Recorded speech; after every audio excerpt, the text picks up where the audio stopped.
G'day, I'm Warwick here at Equitana in Australia, and I had an amazing little conversation with these two here yesterday. So this is Matt and Jezey, and they walked up to the booth and they told me something yesterday, and I kind of want them to repeat it back today. So Jezey, thanks for being on here. When you guys walked up to the booth yesterday, what was it? Well, I'll tell you how this happened. Matt's a big strapping Aussie bloke, and I'm sitting there, and he walked by and he looked up and he saw me, and his face lit up like, I don't know.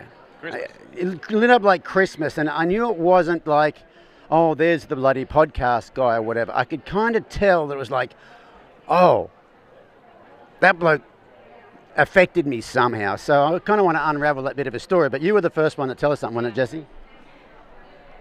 Jezey? So I met Matt about 5 years ago, and he was a bit of a Aussie wild cowboy, and I've always been a bit of like a city hippie, and so he enabled me to get back into horses, and when we started working with them, he was kind of showing me all his cowboy ways, if you would. So, you know, this is how it's done and this is what you got to tell them to do, and I was kind of like, I don't know about this, like it just doesn't quite feel right. And so, you know, he brought home a old rodeo horse and was like, yeah, we're gonna get the buck out of her, we'll ride it out, this is how it's done. I was like, oh, okay. And he couldn't catch her, and I was like, well, I'm sure I can catch her, and I did, and I was really nice to her, and he's like, nah, you gotta do it like this. Anyway, so I started watching some videos online, and one thing led to another, which led to another, which led to Warwick. I was like, hey, like there's this guy, does this stuff, and like I think maybe we could try it. And he's like, nah. And years went by, and it was probably only 2 years ago that he was like, all right, I'll watch one, I'll give it a crack. And next minute he's talking about bringing home brumbies and sleeping in the round yard with them. And that's basically brought us to here. It's completely transformed our life. We're on a very different journey now as a result, and yeah. So yeah, Matt, let's hear from you about that whole Aussie bloke, city hippie chick, you're full of crap sort of thing. How was that? Yeah, well, we actually met through the fight scene. So I used to fight professionally before we met. What, UFC? MMA. Yeah, so the same as Brendan Riley. Oh, you know Brendan? I do, yeah. Oh, here we go. Okay, there's the connection, right? And that was one of the things when I listened to your podcast, I was like, oh, Brendan Riley's on it. So I listened to that, and then just went down into a rabbit hole of all the different, like the energy and feeling, and it really changed my whole outlook on horses, using them for a purpose, to just being with the horse. So yeah, I used horses as a tool before I met Jezey, and then after listening to Journey On, I've started to work with the horses as a family member. So, and achieved some really remarkable things. Yeah, we've had some pretty wild horses that I've spent a lot of like focusing on intention, and I'm just doing this to help, and I managed to ground tie and do all barefoot trim like basically a wild horse that wouldn't even be halted and held. So just working on those principles, and it's crazy how it's changed everything. So yeah, well, it all makes sense now, because I was trying to, the podcast is all about picking the bones out of the thing, trying to figure out how they got to that point. And I was still, when you were talking, I'm trying to think, how do you get from there to there? Like, I was thinking maybe you had a horse that what you were doing wouldn't work, and finally like, oh, bugger it, I'll try this bloody silly stuff. But it was actually Brendan O'Reilly on the podcast, was that it? Yeah, that was the moment where I was like, there's something. It got me into listening to it originally, and then once I was in, I'm not getting back out. Yeah, well, there's no coming back from that rabbit hole. It's one way only. But the thing that amazed me about Brendan on the podcast was, I'll tell you the story behind it. I was asked to be on a podcast from a horse trainer from Texas, okay, and they talk about mindset and stuff. I'm like, oh, this would be cool. And then he says to me, oh, and I've got this co-commentator who's an Aussie guy. And I'm like, oh, this would be cool. And he said, he's a UFC fighter.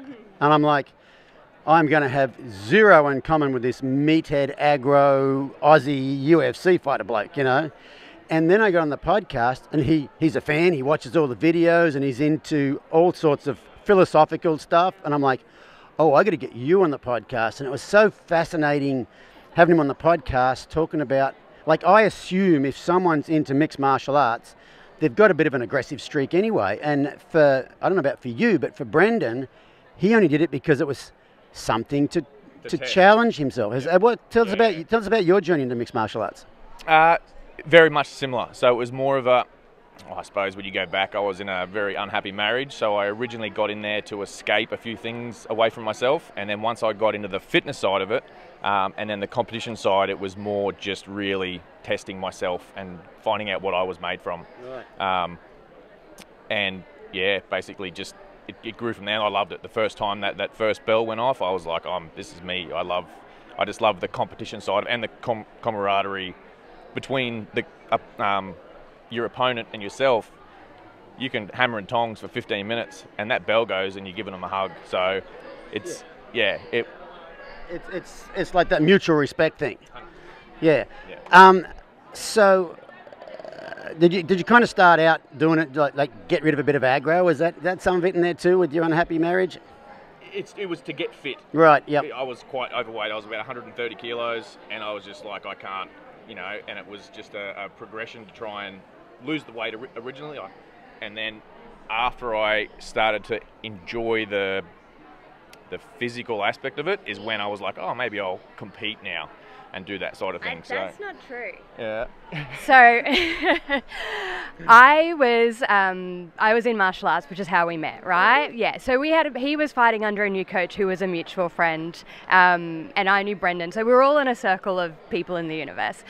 And when I first met Matt, he was working with a mindset and performance coach because Matt had reached a point in his life where he was happy.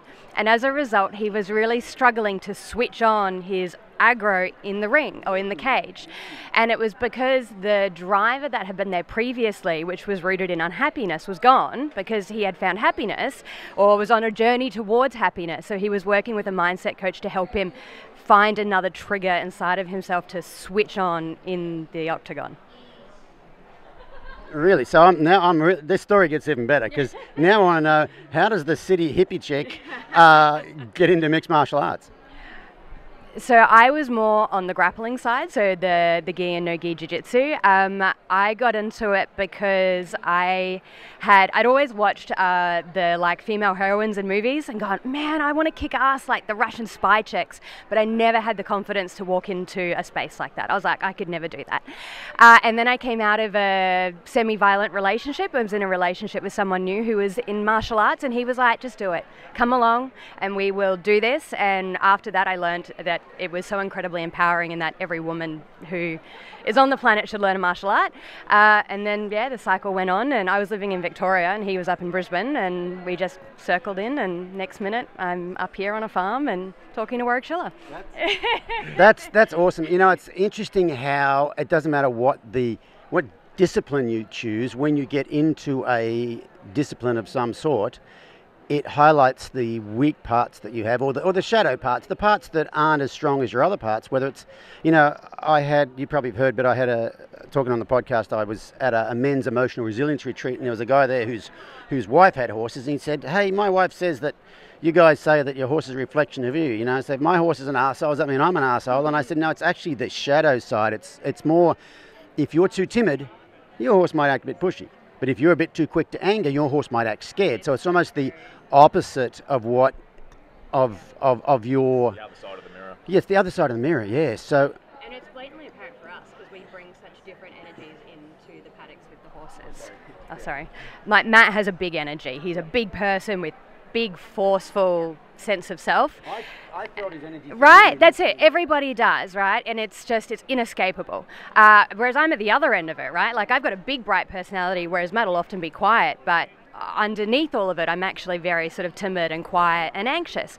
So I walk into the paddock to work with the horses. They will all come flocking to me in a heartbeat because they know that from me comes this warm, quiet, trusting, but they walk all over me. Whereas Matt walks in and they are on the other end of the paddock going, But when he finally gets his hands on them, they're like, we will be so respectful and polite around you because we understand that when you're saying that this is what we're doing, that's what we're doing. It's like chalk and cheese. It's hilarious.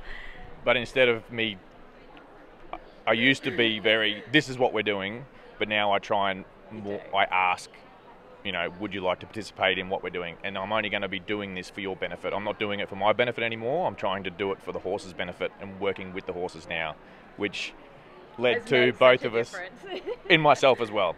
So Yeah, what I find interesting here is you were into the mixed martial arts, and so there's a big mental game to that. Then you're working with a mental coach. Is that what it was? A mental coach? Mindset coach. But it sounds like even after working with a mindset and performance coach, the mindset with the horses is another. It wasn't like you got everything you needed from the mindset coach. Tell me what did the horses teach you that the mindset coach didn't? I suppose I got more from the horses for life than in the competition, because I started really, I haven't fought for about 4 or 5 years, so I started really going into the deep with the horses after I had fought. So in life, the horses have taught me to just slow down a little bit. I've got a plan, and we're doing this, and we're doing this, and we're doing this, and if we can't get this done quick enough, then I can't get to the next step, which means it sort of blows my whole day out. Horses have really taught me just to go, it doesn't matter about the second or the third step. We've got to get the first bit right first. So the horses have taught me in my life to just take a step back and relax and slow down. And it's not, and then once I did that, we did the first, the second, the third, the 4 steps. I wasn't, hyper focused on getting that done so we can get to the next bit. So they taught me to slow down a lot. I think that's where the switch flips when you have the experience of, you're trying to make things happen, and then you just slow down, go back to the start, and when you allow things to happen, then all the things you were trying to make happen. And I mean that's not just horses, that's life. But I think that's one of the, that's one of the things the horses teach us is be in the moment. Be in the moment. But if you can just basically let go of expectation and just, be more, more process oriented than outcome oriented. And, I imagine with the mixed martial arts, you would have been very process oriented too. You're not trying to win the fight. No. You know what I mean? You're dealing with what's going on with you're very much in the moment because you can't, and you're trying to anticipate what's going to happen next. Yes, but so you had all of that background. And and the greater the risk of physical injury, basically the more real shit gets. You know what I mean? And so, coming from something like that to where if I get this wrong, I could be in grave danger. I think grave danger is the word I've heard used in that thing. I could be in grave danger.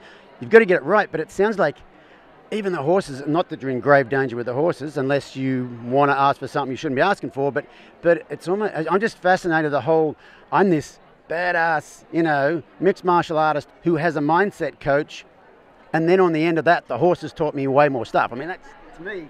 Yeah, no, they're a pretty powerful animal, which then brought me to wanting to try and help more people with the horses. So being someone that doesn't necessarily look and used to act like I should care, it's going to sound weird, care about people. I care deeply about people and troubled kid and troubled youth. So that brought me to we're both studying counselling and psychotherapy to open up our own equine therapy clinic. So my passion around horses is now not changed, but it's being directed to trying to get more people in the demographic that wouldn't be into the woo. I said it. So yeah, trying to get more people that, because it's not a space where you see the big burly guys that, get into that side of it. So I basically just want to try and help people for themselves, but help people with the horses as well. Yeah, I think it just hit me. I used to think I didn't have intuition, but I think I do. But I was thinking, what drew me to want to do this with you? And I think it just made sense right then, is there's a certain type of person that will see you doing this work and go, oh, he would do it too. Like, the big, burly, huge, you got big energy, like this big energy, masculine figure who's really embracing that soft side and that therapeutic healing side. And I think, it takes all types. And for me, as far as this thing here, like, and people say, oh yeah, you're the guy with the cowboy hat who does all that stuff. like the guy with the cowboy hat shouldn't be doing that stuff. And I think Matt might be, oh, you're the big mixed martial artist guy who's doing that stuff. So I think that's awesome. Can you tell me a little bit more about what you guys are doing with the degree? With the what? The degree. Yeah, so we're both doing our counselling and psychotherapy diploma and masters, and that will then lead into an equine specialisation. So we've got a really amazing property just west of Brisbane. And I lived in the city of Melbourne for nearly 10 years, having grown up in semi-rural Queensland, and so did Matt, obviously not the Melbourne part. And when we finally got back out onto the land, we sort of hit COVID, and we're like, hang on a minute, we have this incredible space and this opportunity to be so grounded and back into nature and around our incredible horses who are so profoundly healing. And there are people left, right and centre that don't have that. And there are people who really need this from all kinds of walks of life. And so when we had the opportunity to buy our own place at the end of last year, we decided that we needed to open the doors to get more people who needed to feel the earth back to feel the earth, and people that needed a little bit of extra help in life to be able to come and be with our horses and get a little bit of extra help in life. So we take on NDIS respite kids at the moment. We'll be doing the equine psychotherapy work as of sort of about the middle to late of next year.